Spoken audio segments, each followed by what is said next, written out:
अब अमेरिका और इजराइल लगभग 2 हफ्तों से ईरान पर लगातार बमबारी कर रहे हैं, लेकिन इसके बावजूद ईरान तो ना झुका है और ना ही टूटा है।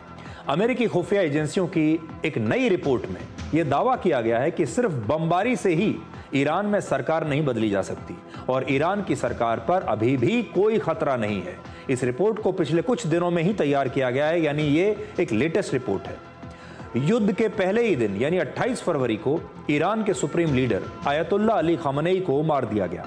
आमतौर पर ऐसा माना जाता है कि अगर किसी देश का सर्वोच्च नेता मारा जाए तो सत्ता में अराजकता हो जाती है, सेना में विभाजन का खतरा होता है और सरकार गिरने का डर भी पैदा हो जाता है। लेकिन ईरान में ठीक इसका उल्टा हुआ। वहां मुज्तबा खामनेई को नया सुप्रीम लीडर बना दिया गया और उन्हीं के पास सत्ता और सेना का पूरा कंट्रोल है।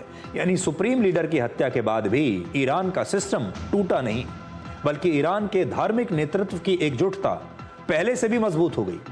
पहले ट्रंप और उनकी टीम यही मानकर चल रहे थे कि खामनेई की मौत के बाद वो आसानी से ईरान में सत्ता परिवर्तन कर लेंगे, लेकिन अब ऐसा लगता है कि ईरान के मजबूत सिस्टम पर उनका होमवर्क थोड़ा सा कमजोर रह गया, कच्चा रह गया।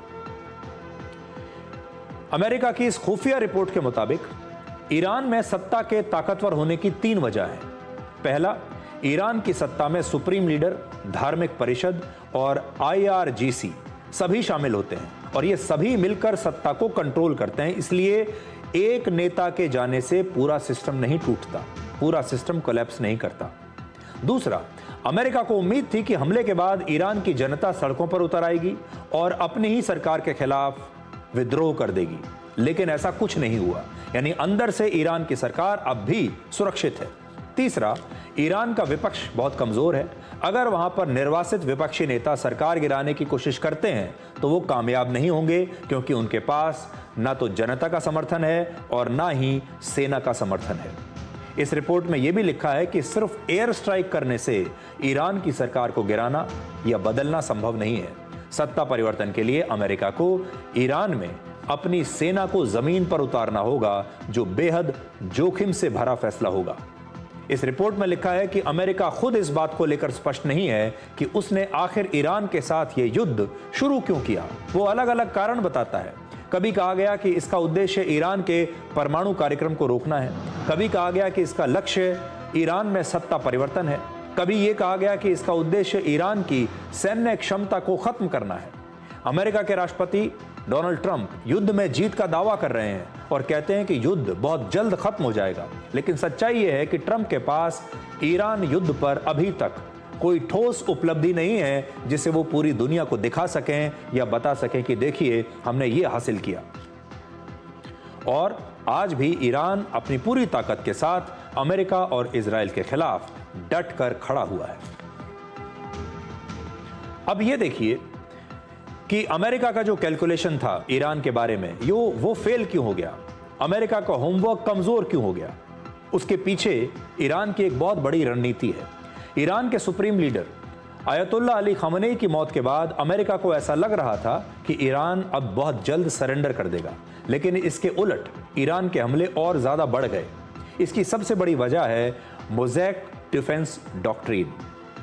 आज हम आपको ईरान की इसी युद्ध नीति के बारे में बताएंगे, जिसकी वजह से सुप्रीम लीडर खामनेई के मारे जाने के बाद भी ईरान के हमले कम नहीं हुए, ईरान की व्यवस्था चरमराई नहीं।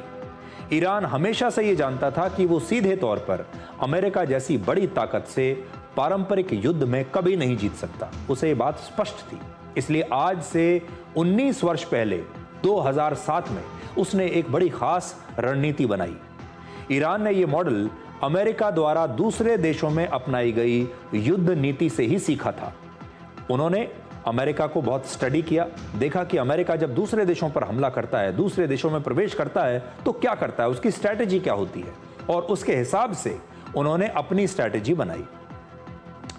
इराक और अफगानिस्तान जैसे देशों में अमेरिका के अभियानों को बहुत ध्यान से देखने के बाद ईरान को 2 बातें समझ में आई। पहला, किसी सुपर पावर की सेना को गुरिल्ला और छोटे युद्धों के जरिए हराया या फिर कमजोर किया जा सकता है। वो बात समझ गए कि ईरान सीधे तौर पर अमेरिका को नहीं हरा सकता। अमेरिका के पास बहुत संसाधन है, बड़े बड़े हथियार हैं, बहुत बड़ी सेना है, लेकिन गुरिल्ला युद्ध के जरिए अमेरिका की सेना को कमजोर किया जा सकता है, उसे घायल किया जा सकता है। और दूसरी बात उन्होंने सीखी, अगर देश की राजधानी तेहरान या ईरान के शीर्ष नेतृत्व पर हमला हो जाए और शीर्ष नेतृत्व की मौत हो जाए तो भी स्वतंत्र रूप से युद्ध जारी रह सकता है। और इसीलिए ईरान की जो पूरी सत्ता थी, फैसला लेने की क्षमता थी, वो उनके लीडर, सुप्रीम लीडर खामनेई तक ही सीमित नहीं थी। वर्ष 2003 में इराक युद्ध में अमेरिकी सेना ने इराक के राष्ट्रपति सद्दाम हुसैन को पकड़ लिया और उसके बाद उन्हें फांसी पर भी लटका दिया। इससे ईरान ने यह सबक लिया कि अपनी सेना को कुछ इस तरह से संगठित किया जाए कि सुप्रीम लीडर या बड़े बड़े कमांडर्स के पकड़े जाने या फिर मारे जाने के बाद भी वहां की सेना स्वतंत्र रूप से काम करती रहे। इसके बाद ईरान की सेना में बड़े बड़े बदलाव किए गए और ईरान के 31 राज्यों या कह लीजिए प्रोविंसेस में 31 अलग अलग क्षेत्रीय कमांड सेंटर्स बनाए गए। हर कमांड सेंटर के पास अपने खुद के हथियार, खुफिया तंत्र और कमांड सिस्टम है।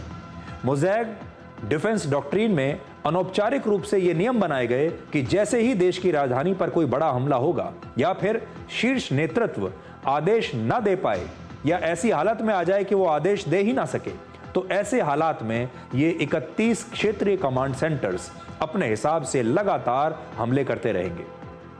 इस कमांड सिस्टम को इस तरह बनाया गया कि हर स्तर पर एक कमांडर की मौत या घायल होने के बाद तुरंत एक नया कमांडर जिम्मेदारी ले ले। उसे किसी से आदेश लेने की आवश्यकता नहीं होगी। इससे सेना का स्ट्रक्चर इस तरीके से बनाया गया कि एक यूनिट के खत्म होने के बाद दूसरी यूनिट खुद ब खुद हमला करने लगे, दूसरा नेतृत्व अपने आप जगह ले ले और देश की रक्षा कर सके। मोज़ैग डिफेंस डॉक्ट्रिन को जाफरी डॉक्ट्रिन भी कहा जाता है, क्योंकि इस रणनीति को जमीनी स्तर पर मोहम्मद अली जाफरी ने लागू किया था, जो वर्ष 2007 से लेकर 2019 के बीच ईरानियन रेवोल्यूशनरी गार्ड कोर यानी IRGC के प्रमुख थे। उन्होंने ये डॉक्ट्रिन तैयार की थी और उसी डॉक्ट्रिन को आज ईरान फॉलो कर रहा है। और आप एक बार फिर से समझ लीजिए कि जब अमेरिका ने इराक पर हमला किया और उन्होंने सद्दाम हुसैन को पकड़ लिया, उसी समय इराक की जो पूरी व्यवस्था थी, उनकी जो सेना थी, वो चरमरा गई थी सद्दाम हुसैन के पकड़े जाने के बाद ही। इसीलिए आप देखिए लीबिया में भी जैसे ही गद्दाफी को वहां के लोगों ने पकड़ा और उनकी हत्या कर दी, उसके बाद लीबिया की जो पूरी व्यवस्था है, वहां की सत्ता जो है, वो चरमरा गई। इन सारी बातों से ईरान ने सीखा और उन्होंने ये जो नई रणनीति है, ये जो डॉक्ट्रिन है, ये अपनाई। और ईरान की इस रणनीति और अमेरिका की युद्ध नीति में एक बहुत बड़ा फर्क है, जिसकी वजह से अमेरिका के लिए युद्ध हर दिन मुश्किल होता जा रहा है। ईरान के मुकाबले अमेरिका की शॉक एंड ऑ स्ट्रैटेजी है, यानी एकाएक हमला करके दुश्मन को चौंकाना और उसकी सैन्य क्षमता को तुरंत नष्ट कर देना। और दोनों देशों की सैन्य रणनीति बिल्कुल अलग अलग सोच पर आधारित है। मोज़ैग स्ट्रैटेजी में सेना को छोटी छोटी स्थानीय यूनिट्स में बांटा जाता है। हर यूनिट स्वतंत्र रूप से लड़ सकती है। इसमें गुरिल्ला युद्ध और छोटे हमले किए जाते हैं। दुश्मन को छोटे छोटे घाव दिए जाते हैं। ड्रोन्स और मिसाइल्स का इस्तेमाल होता है और युद्ध को लंबा और महंगा बनाया जाता है। जबकि अमेरिका की शॉक एंड ऑ स्ट्रैटेजी में शुरुआत में ही एक बहुत बड़ा और तेज हमला किया जाता है। भारी बमबारी और मिसाइल स्ट्राइक होती हैं। दुश्मन के कमांड और कम्युनिकेशन दोनों को तुरंत नष्ट कर दिया जाता है और दुश्मन को मानसिक रूप से डराकर जल्दी आत्मसमर्पण करवाने की कोशिश होती है। यानी अमेरिका की युद्ध नीति जो है, वो बिल्कुल T20 की तरह है, फटाफट और दुश्मन को पहले ही झटके में गिरा देना, ये उनकी रणनीति है। और ईरान की युद्ध नीति है दुश्मन को हर जगह उलझाकर थका देना। और इस युद्ध में ईरान अभी यही कर रहा है, वो लगातार अमेरिका को थका रहा है। आप याद कीजिए, अफगानिस्तान में भी तालिबान ने ऐसे ही अमेरिका को थकाया था।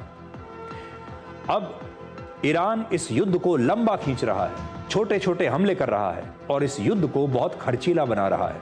इस युद्ध में अब सबसे बड़ा सवाल यह है कि अमेरिका युद्ध खत्म करने के लिए आखिर बात करे भी तो किससे, क्योंकि अब ईरान में कोई एक बड़ा सैन्य कमांडर नहीं, बल्कि 31 कमांडर्स हैं और जो नए सुप्रीम लीडर बने भी हैं, वो अभी अमेरिका से बात करेंगे नहीं। उन्होंने आज अपने सार्वजनिक बयान में बिल्कुल स्पष्ट कर दिया है कि ईरान बिल्कुल भी झुकेगा नहीं। अब आपको बताते हैं कि ईरान कैसे लगातार ऑयल टैंकर्स पर हमले कर रहा है। ईरान की छोटी छोटी बोट्स ने कल रात इराक के समुद्री क्षेत्र में 2 ऑयल टैंकर्स पर हमला किया। इन बोट्स में बहुत ज्यादा विस्फोटक मौजूद था, जिससे बहुत बड़ा धमाका हुआ और इस हमले में दोनों टैंकर्स में भीषण आग लग गई और एक भारतीय क्रू मेंबर की भी इसमें मौत हो गई।